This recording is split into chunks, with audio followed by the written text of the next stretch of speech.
Olá pessoal, dando andamento ao nosso simpósio, nós teremos agora um colóquio, tá? Com um grupo de colegas que são quase todos provenientes do Jeik Jovem da década de 2000.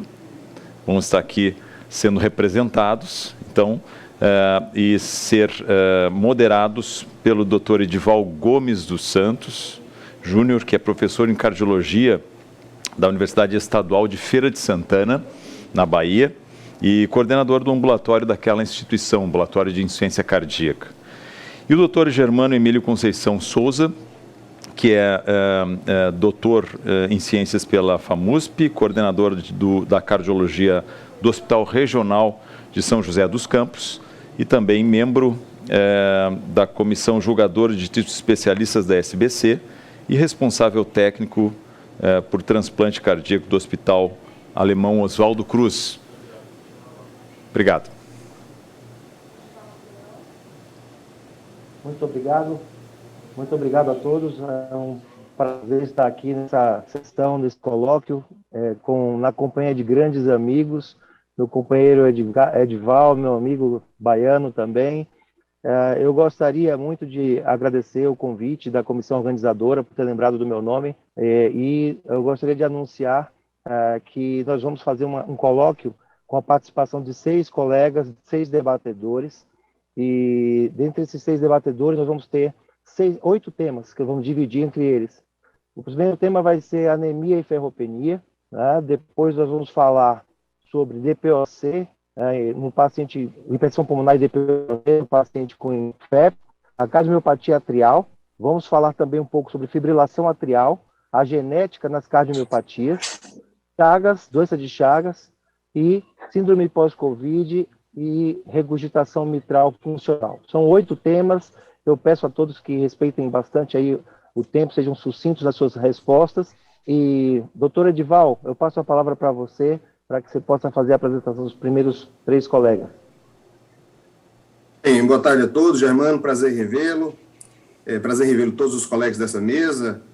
Esse colóquio que trata sobre situações especiais em Cefep, diversos temas a serem tratados, e eu vou começar, Germano, chamando André Durães, que é especialista em cardiologia pela SBC, especialista em terapia intensiva pela MIB, presidente da Sociedade Brasileira de Clínica Médica em sua regional baiana e professor adjunto da Universidade Federal da Bahia e da Escola Baiana de Medicina e Saúde Pública. André, seja bem-vindo, obrigado por ter aceitado o convite e estar aqui conosco. E eu vou começar com você, André, falando um pouquinho sobre a questão da anemia e da ferropenia, né? Pacientes com insuficiência cardíaca, nós sabemos que existe realmente muito comum a anemia, a deficiência de ferro, e os estudos têm mostrado que o uso de carboximaltose férrica, sobretudo, tem trazido melhora em termos de sintomas, né? Então, eu queria te perguntar, André, primeiro o seguinte, como é que a gente aborda isso no paciente com ICFEP? A gente trata a anemia, guiado por hemoglobina, a gente trata a ferropenia, baseado em ferritina, tanto faz, usa as duas coisas, como é que funciona essa questão? E eu queria saber se esse conhecimento que nós já temos da insuficiência cardíaca de um modo geral, também se aplica, na sua opinião, a ICFEP. Boa tarde a todos, prazer enorme estar aqui com vocês, nessa mesa com colegas brilhantes, que eu tenho muita admiração e também muito carinho e amizade. Agradeço também à comissão do evento pela lembrança do nosso nome. A anemia com insuficiência cardíaca é um tema extremamente interessante, importante. Pela OMS, a hemoglobina, para ser considerada como retratando a anemia, em homens menor do que 13 e mulheres menor do que 12. As evidências em relação à reposição de ferro, elas são mais fortes em praticamente a maior parte dos estudos realizados em relação à insuficiência cardíaca foram com pacientes com fração de ejeção reduzida, principalmente menor ou igual a 45%, né? Tem um trial grande que foi publicado no New England há alguns anos, né, conhecido de muita gente, que é o FAIR-Heart Failure. E os critérios de inclusão do trial são fundamentais para quando formos pensar na aplicabilidade clínica, né? Ele utilizou ferritina menor do que 100, ou ferritina entre 100 e 299, com saturação de transferrina menor do que 20%. Por que isso, pessoal? A anemia, ela é um grande diagnóstico diferencial em clínica médica. Então, eu acho que se fizermos duas perguntas básicas diante de um paciente com anemia, poderemos tentar dar um eixo diagnóstico. A primeira é avaliar os reticulócitos, porque os pacientes que têm sangramento, eles normalmente terão reticulócitos elevados. Na ausência de um pico de reticulócito, de uma elevação das células jovens, que são os reticulócitos, nós temos 3 grupos, e aí nós iremos avaliar o volume corpuscular médio. Ele estando baixo, uma grande probabilidade é a presença de anemia ferropriva. E o grande diagnóstico diferencial da clínica médica em relação à anemia ferropriva é a anemia de doença crônica. Na anemia ferropriva, nós temos o grande marcador, que é a ferritina, com a saturação de transferrina também baixa. Na anemia de doença crônica, geralmente a ferritina ela está mais elevada porque a ferritina é uma proteína de fase aguda positiva. O que isso significa? Que ela se eleva na presença de inflamação. Constatando-se que é uma anemia ferropriva, ou seja, tendo uma hemoglobina baixa, microcítica, né, hipocrômica, com ferritina baixa, ou na ausência de anemia, porém com ferropenia, né, que seria esse segundo um critério também importante na insuficiência cardíaca, porque às vezes o clínico está diante de um paciente, a hemoglobina dele está em torno de 11, 12 ou 13, né, dependendo do sexo, ele ainda não preencheu o critério da anemia, porém ele já pode ter critério da deficiência de ferro. Então é importante fazer essa triagem em relação à deficiência de ferro. Constatando-se essa deficiência de ferro, com esses critérios, né, ferritina menor do que 100, ou entre 100 e 299, com saturação de transferrina menor do que 20%, deve-se pensar na reposição de ferro. Isso na IC-FER. Na IC-FEP, existem algumas evidências, estão surgindo algumas evidências, tá? Existem, mas são evidências de estudos pequenos, não são estudos que podem ainda criar uma relação de causa e efeito, são estudos com metodologias frágeis, um estudo retrospectivo, pelo menos, que eu encontrei, e recentemente, em 2021, um grupo italiano publicou uma série de casos, também com resultados interessantes em relação à qualidade de vida, em relação à capacidade funcional. Então, não estamos falando de desfecho duro como morte, nem na IC-FE, nem na IC-FEP. Mas, voltando para a IC-FEP, as evidências ainda são frágeis. Existe, Edival, Germano, colegas, um trial em andamento, tá? Um grande trial, o pessoal da Alemanha está conduzindo esse trial, e ele ainda está na fase de recrutamento. Eu tive a oportunidade até de entrar lá no Clinical Trials, analisei os critérios de inclusão, de exclusão, eles também não atualizaram, talvez pela pandemia do Covid aí, não sei se o trial ainda está em andamento, ou se eles interromperam o trial. Mas há uma expectativa por esse trial para podermos transpor a evidência desse trial na nossa prática clínica. Muito bem, muito obrigado, André. Essa mesa tem como previsão o seu término às 15h20, né? A gente vai dar seguimento, então, ressaltando que vocês podem participar enviando as suas perguntas pelo chat. E, à medida que elas apareçam, nós vamos fazer a nossa mesa. Eu vou apresentar o nosso próximo colega, né, que é doutor Aguinaldo Freitas Júnior. Aguinaldo, que é doutor em cardiologia pela USP e professor associado de cardiologia da Universidade Federal de Goiás.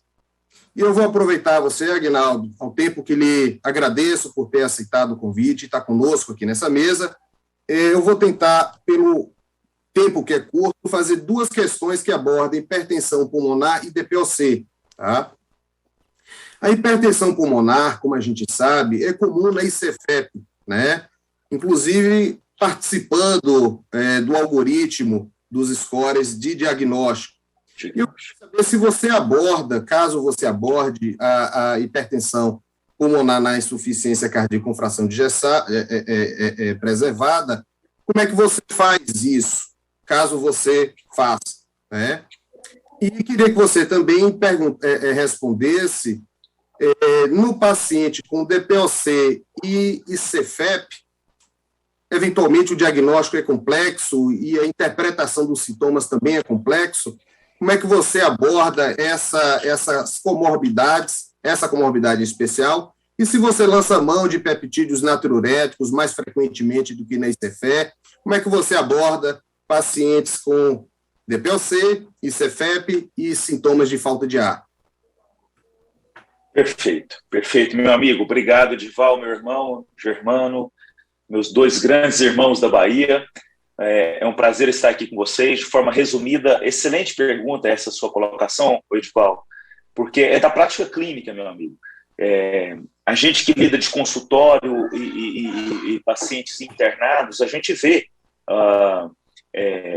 hipertensão, PSVD no ecocardiograma. Então, quando o cardiologista clínico vê um PSVD aumentado no ecocardiograma, isso é um dos critérios diagnósticos da ICFEP.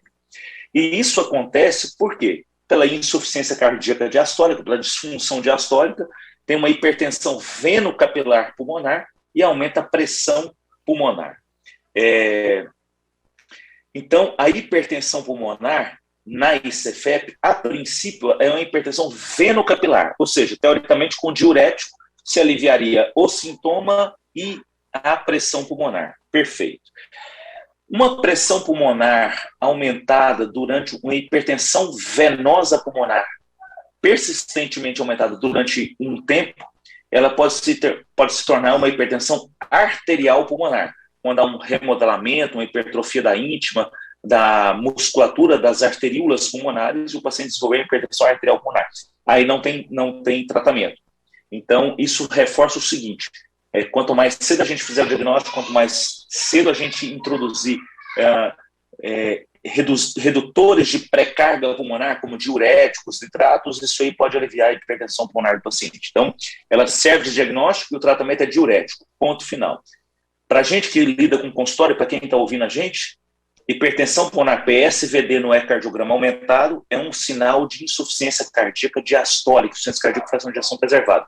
Então, vale a pena a gente colocar o paciente, examinar para ver se coloca, para ver se tem um diagnóstico de CFEP, para a gente dispor o paciente os tratamentos que a gente atualmente tem disponível. Diuréticos, associação de diuréticos, reabilitação cardiopulmonar, inibidor da SGLT2 e assim por diante. E na sua segunda pergunta, de forma bem resumida, excelente pergunta. É muito comum a gente ter paciente com DPOC. O paciente com CFEP, ele tem múltiplas comorbidades. Então, é muito comum o paciente ter DPOC, insuficiência renal, doença coronariana, etc. e tal. Então, é muito comum ele ter DPOC também. E, assim, eu, o João, você, qualquer um, a gente tem dúvidas. Paciente com DPOC que chega com queixando de falta de ar, a gente tem dúvida se é CFEP, se é DPOC descompensada, etc. A gente tem que colocar no algoritmo para ver o quanto o coração contribui, o quanto o pulmão contribui, se tem congestão periférica, se tem congestão estase jugular, se ele tem sintomas de C, se é só o esforço, os critérios de Framingham, Dallas, qualquer critério que você utilizar para ver se tem sintomas de C, ok? Um ecocardiograma ajuda, porque a DPOC em si, ela não dá hipertensão pulmonar, a não ser que tenha comprometimento de arteríola pulmonar. E terceiro, respondendo a sua pergunta, a gente pode dispor da dosagem do NT-proBNP para esse diagnóstico diferencial? Sim. Na minha opinião, o NT-proBNP serve para uma coisa: diagnóstico diferencial. Você tem dúvida? Um paciente obeso, DPOC, IC, renal crônica, sedentário, reclamão, não importa, você teve dúvida? O NT-proBNP pode te auxiliar nesse sentido. NT-proBNP aumentado, te ajuda bastante. NT-proBNP reduzido vai na sua clínica, porque muitas vezes 20% dos pacientes com ICFEP têm NT-proBNP normal. Tá bom, amigo? Espero ter respondido a sua pergunta. Muito bem, muito obrigado, Aguinaldo. A gente vai seguindo, então. Se tiver espaço, a gente abre outras perguntas. É um tema que tem muita coisa a ser discutido. E eu vou, na sequência, chamando aí meu amigo mineiro, doutor Estevão Lana. Estevão, prazer revê-lo, meu irmão. Estevão, que é mestre em clínica médica pela UFMG, é fellow da ESC e do ACC e assessor de pesquisa da SBC na sua seccional mineira. E eu vou te perguntar, Estevão, sobre a cardiomiopatia atrial, né, que é um conceito relativamente novo, não é largamente conhecido dos clínicos. Eu queria, então, primeiro que você nos conceituasse o que é cardiomiopatia atrial e, na sequência, se você poderia nos dizer qual é a importância desse conceito, dessa entidade, em pacientes sem fibrilação atrial. Boa tarde a todos, boa tarde, Edival, muito obrigado aí à comissão organizadora, obrigado, Edival, Germano, meus grandes amigos e parceiros, e a turma aí do Jake Jovem, que já estamos com cabelos brancos, né? E a todos os colegas aí. Olha, esse tema é um tema muito interessante. A cardiomiopatia atrial é definida como, você tem 4 subtipos, né? Você tem tipos que são estritamente fibrose, tem tipos que são fibrose associada ao diabetes, você tem tipos que são moleculares, relacionados a outros critérios moleculares, né? Mas, clinicamente, basicamente, o que nós temos? Nós temos um paciente que tem vários fatores de risco, que são fatores de risco para a fibrilação arterial, então, hipertensão arterial, diabetes, obesidade, a fibrose provocada por algumas outras, né, por miocardites, que às vezes pegam apenas o átrio, o paciente que tem alterações valvares que vão levar a um enlargement, né, uma distorção da estrutura molecular dos fibroblastos ali em torno do átrio, e você tem o diagnóstico, então, estrutural, que muitas vezes é feito hoje com métodos de imagem, principalmente a ressonância magnética do coração, que a gente hoje foca muito em questão de realce tardio para definição aí, né, de miocardiopatia hipertrófica, de infarto, de outras formas de CFEP, mas no caso do átrio, a presença de realce tardio de uma forma significativa indica áreas de fibrose. E o que isso tem de importância? Como eu disse, os fatores de risco são basicamente os mesmos. Você tem fenômenos, então, relacionados à hipertensão, aumento da trombogenicidade, então, um indivíduo que ainda não fibrila, mas que tem sinais de fibrose à ressonância magnética, um aumento significativo do átrio, esse paciente é um potencial candidato a ter fenômenos tromboembólicos, paroxismos aí de microembolias, então é um paciente que possivelmente vai se beneficiar de uma anticoagulação. Por outro lado, esse paciente que já tem fibrose à ressonância magnética, no evento de desenvolver uma fibrilação atrial, possivelmente, dependendo da intensidade da carga fibrótica, esse paciente vai responder mal a algumas drogas para cardioversão química e, principalmente, para a ablação, que é uma das coisas que hoje tem sido primordiais no tratamento aí da ICFEP, da ICFEP com fibrilação. Então, assim, é um conceito novo, mas é um conceito, do ponto de vista fisiopatológico, muito interessante e intimamente relacionado tanto à fibrilação atrial quanto àqueles mecanismos todos que nós temos estudado aí na ICFEP. Objetivo rápido e rasteiro como ataque do Cruzeiro. Muito bom, muito bom. Bem, então, parabéns. Vou voltar a Germano, nosso decano. Germano? Vamos lá. Decano acabou comigo, né, Edival? Obrigado. Vamos lá, pessoal. Muito obrigado. E assim, pegando o gancho da resposta do Estevão, eu gostaria de convidar agora o Felipe Neves de Albuquerque, nosso colega e amigo. Ele é mestre e doutor pela UERJ, professor de cardiologia da UERJ, e ele vai falar para nós, então, nessa pegada aí, na esteira aí do que vinha falando o o nosso amigo mineiro, sobre fibrilação atrial. A gente vai falar sobre ablação. A gente gostaria de ouvir de você, Felipe, se a ablação realmente é esse método tão eficiente assim, se é desejável a tentativa de manutenção do ritmo sinusal a qualquer custo, e existe, aproveitando, se existe alguma diferença, se o paciente tem uma insuficiência mitral funcional, que é fator de risco também para remodelamento atrial, se isso faz diferença ou não, como você trata? Boa tarde, pessoal. Super obrigado pelo convite. Acho que vocês foram super felizes, até no fluxo da ordem dos temas, né? Tudo a ver FA com miocardiopatia atrial. O Estevam já levantou a bola para a gente.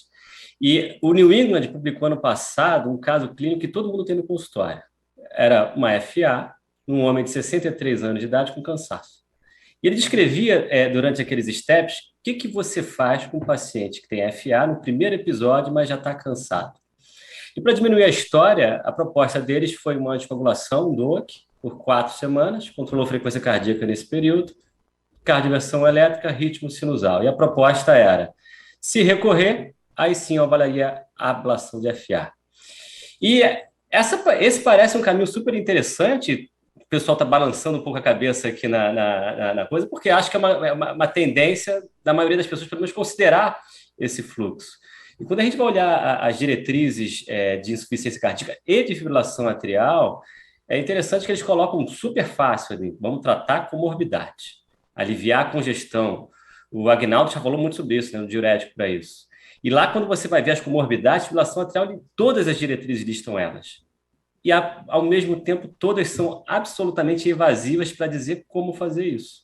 Não só a diretriz de FA, como a diretriz de insuficiência cardíaca. Então, o André lá atrás falou para a gente, metodologias, frases, resultados sem impacto de mortalidade, sem respostas definitivas, estudos em andamento. Tudo acontece aqui para a fibrilação atrial também. Mas a gente traz alguma coisa nova, assim. A gente sabe que a FA participa dos scores de CFEP, isso todo mundo sabe. A gente tem mais opção de controlar a frequência cardíaca em CFEP do que CFR, então é menos difícil. A gente tem diltiazem e verapamil que também pode fazer isso. E a gente sabe que para ICFEP, o controle da frequência cardíaca é ainda mais interessante. Então, abaixo de 80 tem que ter, 80 batimentos por minuto. E é interessante que para ICFEP, a ablação inverteu uma ordem natural das coisas. Então, o registro inicial da ESC eram 15% de todos os pacientes com IC que sofriam ablação. Então, se você tinha 100 pacientes que eram ablados, 15 tinham insuficiência cardíaca. Mais recentemente, se dobrou, 30% agora os registros americanos e europeus. Então, o caminho está absolutamente inverso. A prática está vindo antes dos ensaios clínicos. E o que a gente tem, efetivamente, de ensaio? A gente teve o Cabana, lá atrás, randomizou ali em torno de 2.200 pacientes, 300 tinham IC, mas a grande realidade é que muitos desses pacientes não tinham fração de ejeção documentada, 25% deles tinham muito crossover. Então, às vezes, a gente recebe esse pacote de que o Cabana foi absolutamente positivo para a ablação e, na verdade, não foi tanto assim. É uma análise muito mais por protocolo do que intenção por tratamento que mostrou esse benefício. Na sequência, a gente teve um WIST, a FNET, que mostrou bem interessantemente uma consistência, que controle do ritmo, e aí eu acho que vem a palavra-chave para esse CFEP, precoce. Então, se a gente está pensando em, eventualmente, tratar a fibrilação atrial nos pacientes com IC, ICFEP ou ICFR tem que intervir precocemente. Na média, tinham 30 dias de fibrilação atrial. Só que desse grupo, ali foram em torno de 2.800 pacientes, só 8% tinham ablação. Então, eram poucos pacientes para a gente direcionar de uma maneira definitiva. Então, acho que para tentar organizar essa informação, a gente acaba levando muito em consideração aquele fluxo do New England, lá de 2021. Acho que uma primeira tentativa de uma cardioversão elétrica, uma tentativa de manutenção com ritmo sinusal é sempre válida. Quanto mais jovem esse paciente for, eventualmente mais agressivo ele vai ter mais tempo de FA. E talvez a palavra-chave para finalizar essa participação seja a ausência de cardiopatia estrutural. Olha como é que o Estevam falou sobre miocardiopatia atrial, fibrose e tudo mais. Quantas vezes a gente vê aquele paciente passar, perder o time, e eventualmente a gente já vê aquele átrio grande, e aí uma série de consequências. Então, ausência de cardiopatia estrutural e menor tempo de doença. Acho que essas são as duas palavras-chave para, eventualmente, a gente poder fazer uma intervenção mais precoce e, eventualmente, hablar esses pacientes numa refratariedade inicial. Obrigado, pessoal. Obrigado, Felipe. Muito obrigado. Vou passar rapidamente, temos mais 5 minutos e meio, pelas minhas contas aqui. Vamos falar sobre genética nas cardiomiopatias. Para que tipo? Marcelo Ibronísio Bittencourt, nosso amigo doutor em ciências pela UERJ, médico da clínica de IC e cardiomiopatias da UERJ e responsável técnico pela cardiogenética da DASA. Ninguém melhor para responder essa pergunta. Para que tipo de cardiomiopatia dilatada ou ICFEP estaria indicada a avaliação molecular genética?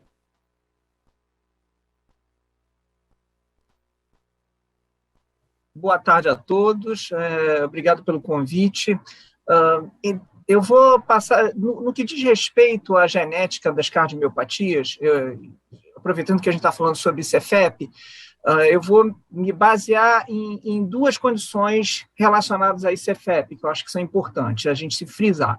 Uma, a amiloidose, e a outra, as cardiomiopatias sarcoméricas. No caso da amiloidose, é fundamental a gente lembrar na possibilidade de fazer o teste genético, né? A gente não pode esquecer que essa é uma doença que hoje representa em torno de 15% dos pacientes com ICFEP, e nós hoje temos um grande armamentário aí para diagnóstico, inclusive diagnóstico não invasivo, utilizando os métodos tradicionais, eco, ressonância, avaliação hematológica e cintilografia com pirofosfato. E isso é importante porque permite, frequentemente, você fazer o diagnóstico de cardiomiopatia amiloidótica por transretina, e nesses casos é obrigatório você sequenciar o gene TTR. Tá? E nessas condições é importante a gente lembrar que não basta nós pensarmos assim, só se o paciente for mais jovem que a gente vai sequenciar, porque se for idoso, provavelmente é a forma selvagem. Não pensar nessa forma, porque a cardiomiopatia amiloidótica por transretina mutante, ela tem uma penetrância tardia e frequentemente começa a se manifestar com 65, às vezes até 70 anos de idade. E, eventualmente, quando você faz esse diagnóstico num paciente que se apresenta para você com essa suspeita, você vai investigar os familiares e isso pode ter implicações terapêuticas, porque você vai seguir, eventualmente, esses familiares portadores dessa mutação numa fase pré-clínica e vai poder, eventualmente, utilizar o tratamento específico numa fase muito precoce, onde o benefício vai ser maior.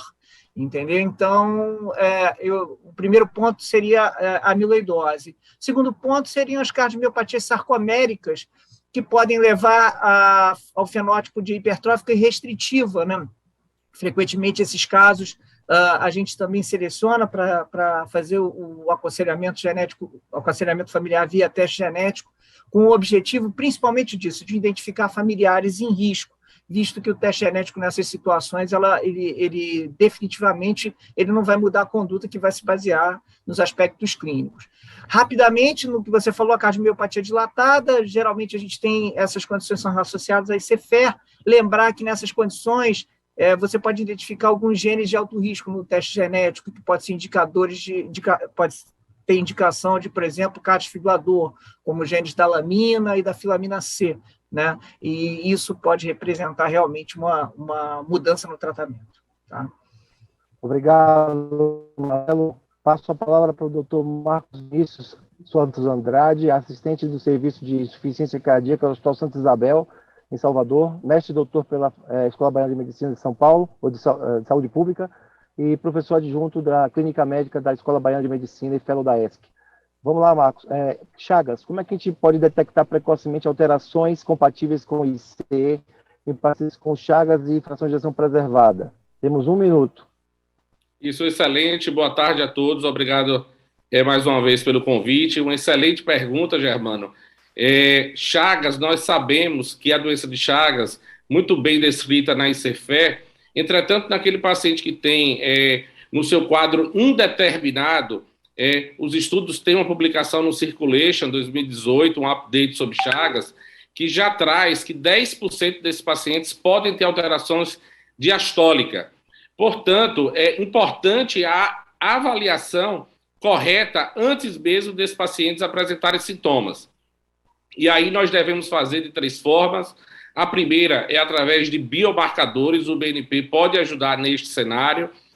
A outra, através da pesquisa de arritmias. Então, esse paciente ele tem que fazer um holter periódico, a pesquisa de arritmias, que essas arritmias podem evoluir para o paciente assintomático, evoluir com sintomas sem uma percepção muito do paciente. E uma outra coisa também em relação a uma boa avaliação de imagem, sendo essa avaliação de imagem preferencialmente através do eco com strain, através da técnica de speckle tracking, para uma avaliação global e regional, para que pequenas alterações já possam ser identificadas no início. Então, este é um paciente de alto risco de morte súbita, e que precisa ser avaliado precocemente, mesmo quando ele tem uma insuficiência cardíaca com fração de ejeção preservada.